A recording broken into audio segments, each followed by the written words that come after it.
Okay, we are going to move into unfinished business. Item number 1 is the listening session, and this is a standing agenda item for a couple different reasons. Number 1, we want to make sure that the public is aware of our upcoming listening sessions. We have one in a week, Tuesday, June 27th.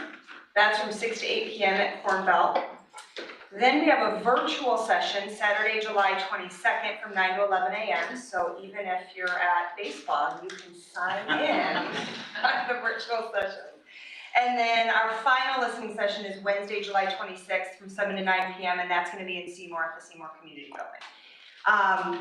What I wanted to do, we were all there at that last listening session at the library, so what I was hoping is that we could just give a very quick summary of the overarching themes that really kind of came out at your tables or that you've heard in conversations. The 2 themes that I heard, and you guys jump in and add to these, facilities was a big part of our conversation, and communication was a big part of our conversation. Was there anything, what other themes did you, or do you want to add on to any of those to update people? I mean, we were going to start our conversation with non-facilities, and we just kind of sat around and looked at each other for a second. I think there's an opinion that people just assume this is a facilities conversation, so I'd like to echo that it is more than just that. Mm-hmm. But I think the fact that that's what everybody wants to talk about tells us how important of an issue it is. Mm-hmm. I would agree with that. Some of the other things that facilities dominated our conversation for the most part. There was some discussion around curriculum. I think folks have an understanding of they recognize the space or the lack thereof, and that we need to grow that. I think where I've enjoyed it is the different perspectives on how we tackle this. Mm-hmm. A campus concept versus like a hub kitchen. How can we be efficient with our time, energy, and resources across the district? One of the things that I would say that came out of it was there are some strong emotions and passion for how we've done things historically, which I certainly respect. Mm-hmm. So my table pretty much had a lot of the same thoughts that you guys are talking about. We did discuss a little bit more with curriculum. Some of the people at my table wanted like a social emotional learning type class, not just for kids that struggle in that area, but for all kids. And then we got into some heated topics, to be honest with you, about critical race theory, everything within the news now, transgender students, a little bit about the speech and language therapists, their ratio with their students. Balanced classrooms based on academic levels. So the teacher just isn't spending all of his or her time on 2 or 3 children, kind of have the classrooms academically balanced. The facilities, pretty much what you guys had said, a lot of concerns about the class sizes being too big, which that's everybody's concern. The taxes that, we have high taxes. What do we have to show for it now? Like, for example, they said the splash pad, there was a lot of donations raised for that. Maybe can we find some people that are willing to donate for our school district? Have staff involvement with some decisions, be very transparent. Additional sport offerings for 6th graders, because right now it's just cross country and track, I believe. And wrestling. And then in regards to passing the referendum, just to be very present and transparent about where we are, which that's our goal. And even to develop some type of app to where we can be better with communication, faster, I guess, with communication. So I think I had a really good table. Same. At the last one, I was at the same table that Jordan was at, and he's right. Our group was focused on facilities. We tried to bring up other stuff, and they were into talking about facilities.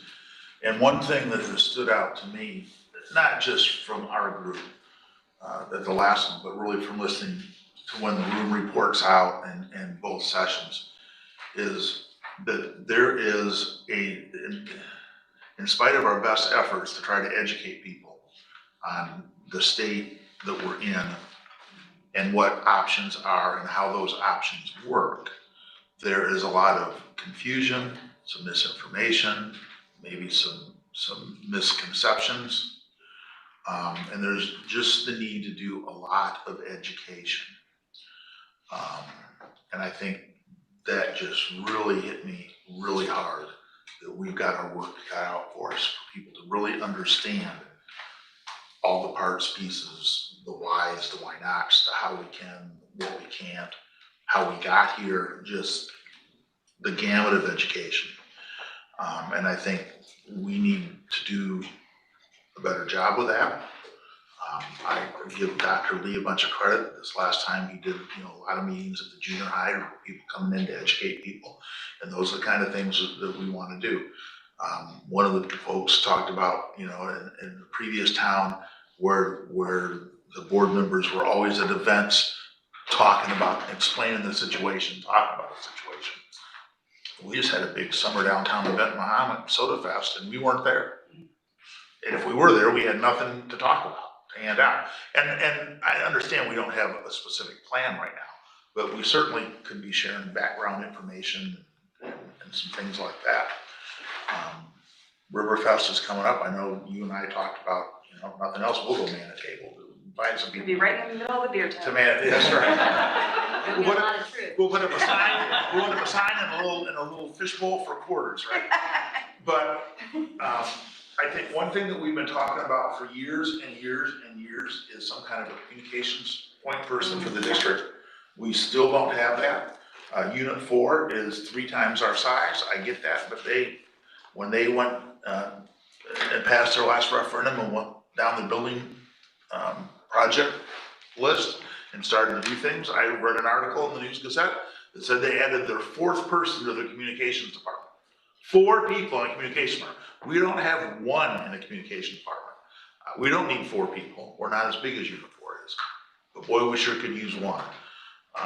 And somebody just to kind of help tell our story, whose job it is again, because at the end of the day, nobody in this room, it's none of our, we all have other jobs, right?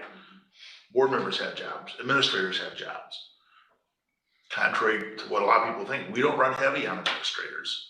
When you look at what the state of Illinois says our administrative count should be, we're below that. So nobody's got a lot of extra time. The communication always becomes the extra thing that nobody has time for. I think moving forward, we need to look at putting somebody at point in that, just to kind of help us tell our story and let folks know what's going on. And that's just a piece of it. The main point I want to make is we've got a lot of educating to do. We have a lot of educating to do. That's my thought. We had a lot of similar conversations at our table. It was a lot about communication and how things get out to who. Mm-hmm. Some folks read the paper or listen to the radio, others are on Facebook. So the challenge really is how do we reach the most people effectively? We also talked about some sort of communications or public relations position. Thought that was good. And then, there's so many what if we do this and then we could do that, and what if we tear this down and do, so I think that one thing that we heard a couple of times was that we need to hang on to our resources. I wasn't involved in the previous dealings, but you kind of always hear people say, well, they shouldn't have done this or they should have done that. And so that was something that was kind of echoed several times is, if we have, a piece of property or something like that, we need to take care of it or maintain that. We did look up the different sites that the district has and how many acres they are. It was kind of interesting to see, you think that there's enough room for this here or there. So the high school has just under 39 acres. Lincoln Trail has just over 10 acres. The junior high, it's about 13.25 acres. Middletown has 33.33 acres, and then the site to the south is almost 31 acres. So it was just kind of interesting to see what those totals were as far as land that the district has. So Thanks for sharing that. Yeah, it's good data. Good data. Something else I forgot too was the parking at the high school, which I think we're gonna address that later on. Yeah. But that was a big issue too because those students that don't get a parking pass, then park in Northridge, and that causes some congestion with traffic in and out of Northridge. All right, anything else we want to touch on before we jump into an actual brainstorming session where we hash things out? Yeah, so I'll just expand on getting people educated on our needs. One of the gentlemen at our table, I was with Kyle, he mentioned that when you drive by the junior high, not much has changed on the outside of the building, but on the inside of the building, everybody in this room knows it's grown. It's so much more full than it was 5, 10, 20 years ago. So people that aren't involved in the schools for whatever reason, the older generations or people that just don't have kids in school, they don't see it. And how can we get them educated and get these like visuals of our overcrowding out there? And that kind of led into the topic of a PR person like sending out information through all the social media outlets, newspapers, radios, TV, whatever it may be. Just trying to push out facts and get information out to people. So how to go about that, that's something we need to work on, but I think it's a great idea to have that in person. Yeah, so just like, we talked a little bit about curriculum, just having that curriculum easily accessible to parents and maybe setting up some standards on what these parents are expecting. So finding that information out from the parents. We heard a little bit about, was it that session? One session we heard about how, you know, you go from elementary school when there's newsletters every week from the teacher. Communication. Yeah, with the communication from teachers, and then you get into junior high and then high school, you're like, which you want independence in high school. You want kids to have an understanding of what it is they're responsible for, but at the same time, you're kind of, as a parent, you're kind of like, listen, if you're gonna talk about X, Y, Z, it'd be good to get a heads up, so we had that same kind of conversation. Okay, anything else to add? Great, it was a great session. Very good. So I'm hoping more people will come again next time, maybe the same people will come back, I'm not sure. Okay, let's set the clock for 15 minutes, Jody. And the goal of this is entirely just to take these ideas that we're hearing, these questions we're hearing, these thoughts, and kind of maybe put them into some kind of summary of what we are thinking as a board, so people can see, so we can be as transparent as possible. This is where we are right now.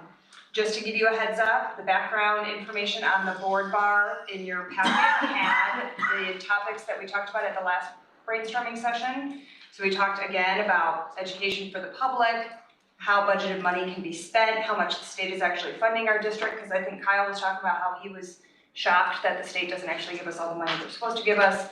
Facility tours, understanding of what it means to have a junior high or a middle school and how a high school may or may not be best suited for that. Comprehensive plan, that was something that came up at our table this time too, having a comprehensive plan, and then kind of partnering with the Village of Mahomet on going forward. So that's what we talked about last time. Based on the last listening session and based on these ideas, what kind of facility ideas do you want to hash out, or what questions do we want to think about? Did you start us, Drew? I did. Good. No, that's great. One of the things that we talked about was having teachers have a say in how the rooms are designed, and especially the specialists, letting them have a say in the layout of the rooms and the layout of the buildings, which I don't know if there's technology out there for it, but is there a VR way to walk through a building and let a teacher see it before it's actually constructed? When we did phase 1 here, there was a lot of teacher input. When we did phase 2 here, there was not as much teacher input. Okay. And I think some of that was because we just done phase 1, right? But some of it was a different approach by different people who were in key positions then. But I know staff always appreciates it when they have input, and they have good input. Sure. These are the ones using the building. One of the repeated themes has been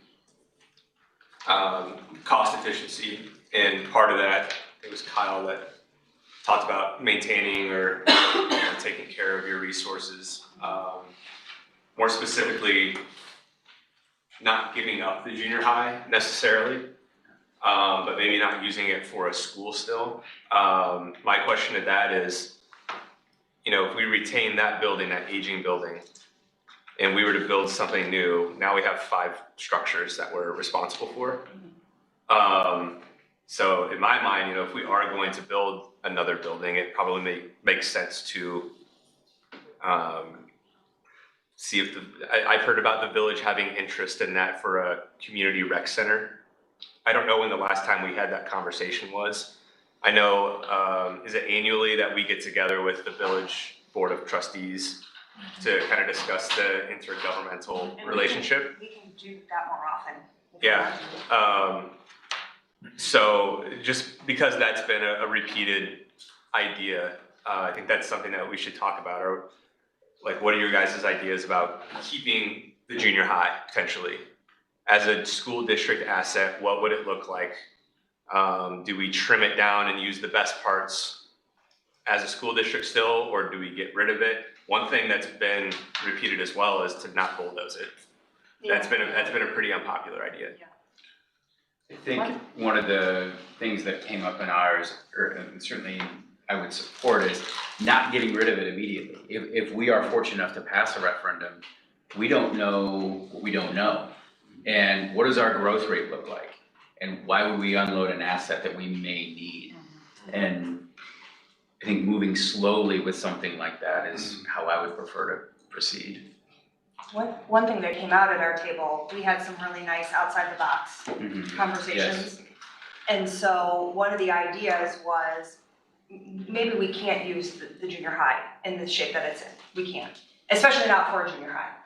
But what if we were able, like that chorus room area is newer. Yeah. So what if there are parts of it that we could potentially reuse and rebuild as a different school of some sort, or administrative building, or And it's we don't know. proximity to the gym, which could be used for something, I would think, Right, right? right. Makes it sense to keep that together. So that was something that we had talked about, but your point about having 5 structures is something that also came up at our table in our conversations around philosophically and theoretically and educationally, what does our district leadership and what does our board and what does our community want when it comes to schools for our kids?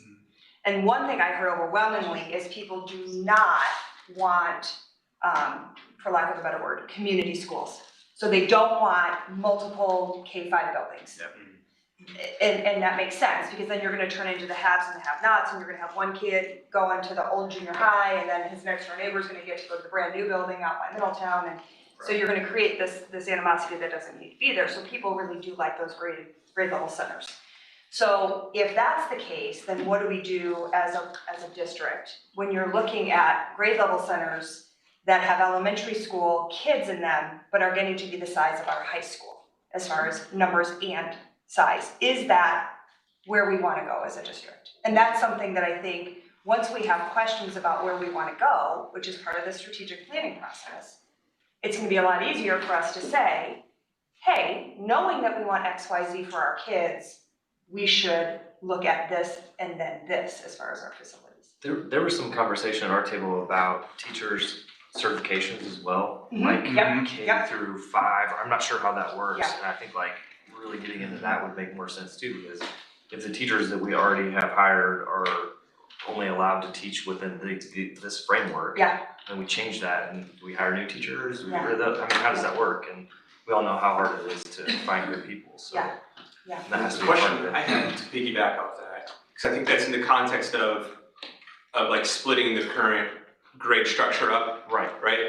And I don't know if that means another building. Does that? I assume that would have to mean more administrative staff, more custodial staff, et cetera. So if the idea here is some cost efficiency, then I don't think that's rooted to that. So the first referendum called for us to add classrooms here and at Lincoln Trail. And the more I think about this, and the more I listen to people, the more I'm convinced that that might not be the best plan. Because if you listen to our staff, we're creating buildings that are large enough that are difficult to manage, okay? When it's time to go to PE, it's a long hike. When it's time to go to art, it's a long hike. Okay, now what you just said about custodians and administrators, would require probably more custodians. But as we build buildings bigger, we've got to add custodians anyway. You look at administrative staff. Tonight, we're talking about adding a third administrator at Lincoln Trail. We'll talk about that later, okay? If we didn't have 3 grade levels there, we probably wouldn't need to be thinking about adding more. I mean, we're gonna see that happen here too, as the count goes up. So some of that could be, the administrative side is not a complete addition. It's not, we would have to have a lot more, because we're going to add those anyway. To handle. To summarize what you're Precise. saying, if we take Lincoln Trail, and let's say Lincoln Trail has 3 administrators, Right, and you split that, Lincoln Trail would no longer need 3 right. You administrators. go back down to 2, then move Does one that of make those to the new building. And same thing, the way growth was going, we're gonna have 3 administrators here and 3 administrators on Lincoln Trail, just to handle the staff count and the student count. So if we had 3 smaller buildings to the 2 bigger buildings, we'd be back at 2 administrators in each Can I building. follow up to something you said? You said you had looked at adding classrooms here. Yes, I was under the impression, I thought I've heard that there's no more room to add anything here. and then under the first referendum, we were adding classroom space in this building, we were doing an addition. Do you mean, what do you mean? There's not, yeah, we were gonna do additional class, building. I've just always heard that like, this is maxed out. We were talking As far about as building new classrooms. Addition onto this. Yes. I had always heard that there's no more additions to this, period. No, you can. No, there's Okay. no more, people are saying there's We've got- no room here. Within what we already have. Within We've No, I got understand 20 that. more acres before we hit the road, we could build a lot. Now, is it Yeah. smart to do it? Maybe not. That's the question, but we could build, Becky, go ahead. we got lots of space to build. The alternative school to high school, do we utilize that? Do we know? Yeah. Oh, yeah. I mean, I feel like we send kids to Ready and that costs money, right? Like, what if Champaign has it, what if we have our own brainstorming alternative school for kids, elementary, middle school, and junior high, instead of shipping them to Ready? I know that requires hiring more staff, specialized staff, but, I mean, I think it's something to consider, because we're gonna be saving money, sending these kids to Ready into residential programs, when we can have a building for that. Use it with Yeah, system even the cost. elementary Use the kids. existing building to Yeah. have To that. create that. Yeah, that's a good question. I think it's worth looking into. And then that frees up that area by the football field, which weight room, I have no idea what we can use it for, but I've heard a lot of people say like, if you could do, add on here, and then maybe split up like, the junior high, 7th and 8th, and then 5th and 6th at LTE. Like that might be a possible solution too. Again, that's why we started looking at the acreage of those sites. Like, what can you do? Can you add on? Can you tweak?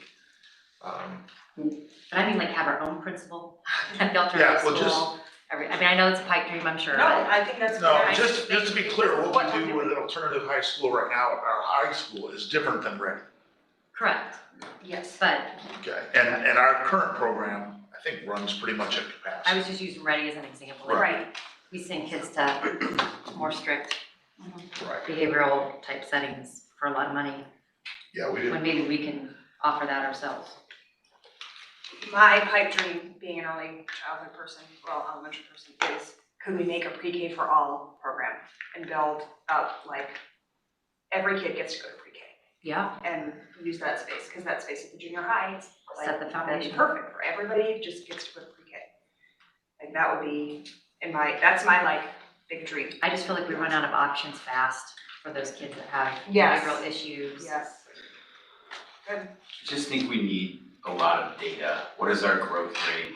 What are anticipated costs with an expansion? I know it's been talked 150 million previously. What does that do to, the average 65-year-old? What does it do to their property taxes? That came up in our discussion, how we are pricing people out of retired the retired community out of Mahomet. But I think we need the data to be able to show them, here's what we expect our growth rate to be, here's what it's been, here's what Champaign County looks like, our share is this. And to be able to build a school that's going to satisfy our needs for the foreseeable future. I don't think we can continue to go back to the taxpayer and say, oh, we need this, Right. oh, we need this. And Which goes back to that long-range plan Yeah. that we kept hearing. And I'd like to hear from students too, like get their perspective. Not just a certain group of students, but all socioeconomic backgrounds, sports, music, everybody. Junior high age mainly. Max, were you about to say something? I like what Jeff said about data. We've always tried to use data. One of the problems you've got with that is there's things that happen that nobody is counting on. So we had kind of a trend line going that kind of matched our historic trends, and then we have 2 years of gunfire in Champaign and Urbana, which suddenly flooded us, and then as soon as that dies down, then we go through COVID. And we had districts in the area that were doing way more remote learning than we were, and people wanted to come here. And so there's some kind of things that don't work on the trend line, and you just don't know. But certainly planning for historic growth makes a lot of sense.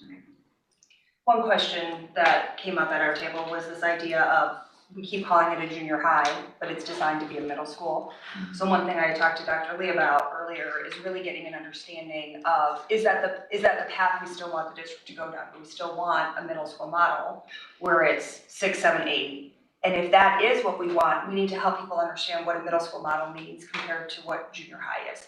Because I don't know about you, but I went to junior high. There was 7th and 8th grade. And I did just fine.